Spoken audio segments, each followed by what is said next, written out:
Il Fond Audiovisiv dal Friuli Vignese Giulia ha presentato un new band dedicata alle produzioni in Marilenghe, coordinate dall'Arlef Nusinvevele, il presidente Roscisilino.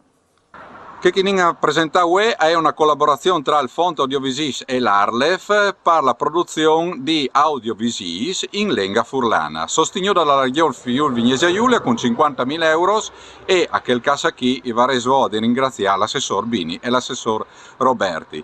Che il finanziamento chi, ma anche che collaborazione chi entra in plenamente tra che è il plan di politica linguistica che vi improntato e approvato proprio alla fine dell'anno passato e aveva sostenuto appunto tutta una serie di attività che potranno essere presentate alla popolazione in chi in team seconda corso.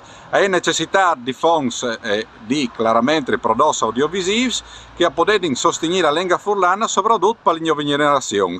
Ormai è di tanti team che spettin che ha sedi finanziate il fondo audiovisivo e finalmente vi invito questa occasione. Sicché speriamo insomma anche che gli operatori la chiappedin con grande capacità, la professionalità che sempre hanno avuto e sicuramente i varin ecco appunto tutta una serie di prodotti che saranno di alta qualità ma sicuramente saranno centrati sulla lingua furlana.